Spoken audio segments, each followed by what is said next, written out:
The Army medics wear red crosses on their helmets, on their shoulders. I guess their medical equipment even has a red cross.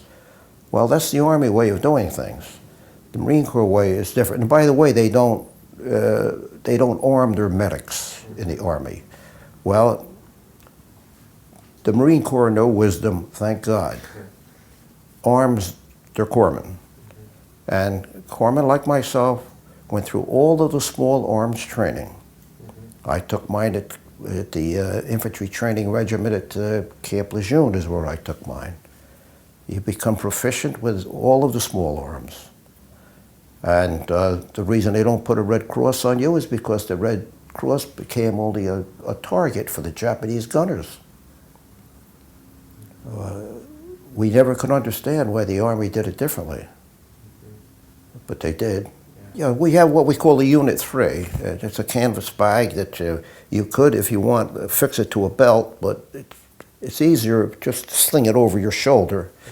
And in there you'd have your, certainly your morphine, you'd have sulfur powder. I believe that the drug was benzodrine sulfate, if I'm not mistaken. That's what we would give to machine gunners and other key persons to keep them awake at night. You'd have forceps in there, you'd have a scalpel. You'd even have safety pins, I remember that. Triangular bandages, all sorts of dressings and bandages. If things work correctly, the wounded would be picked up by a collection section, be taken to the battalion aid station.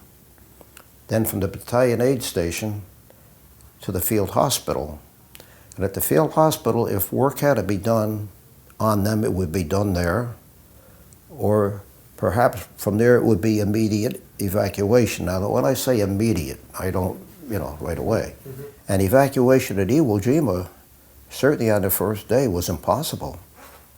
So you would treat these Marines, you would do your very best to save their lives, doing whatever had to be done as they're brought in by the collection section.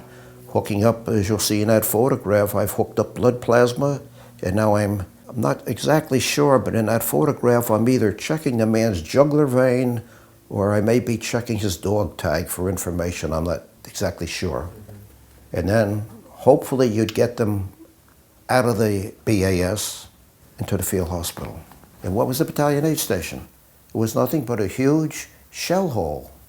In training, the battalion aid station would be set up some distance from the front lines. That wasn't possible nor practical at Iwo Jima. There was no rear echelon, there was no rear lines on Iwo Jima.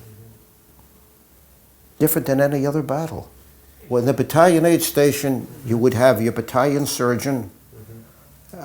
These are naval officers now, you understand, they're naval doctors. You would have your battalion surgeon and the assistant battalion surgeon. And all the rest would be corpsmen.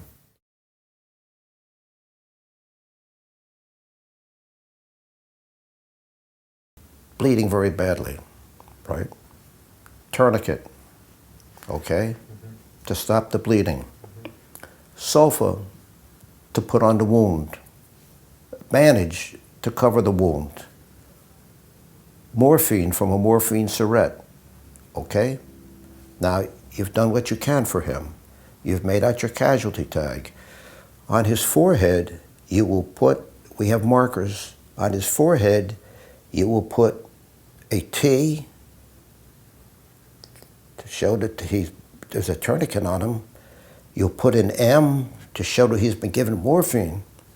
So that the next corpsman comes along knows, by the way, on a casualty tag, you'll put down the time you put that tourniquet on, approximately anyway, and also the morphine.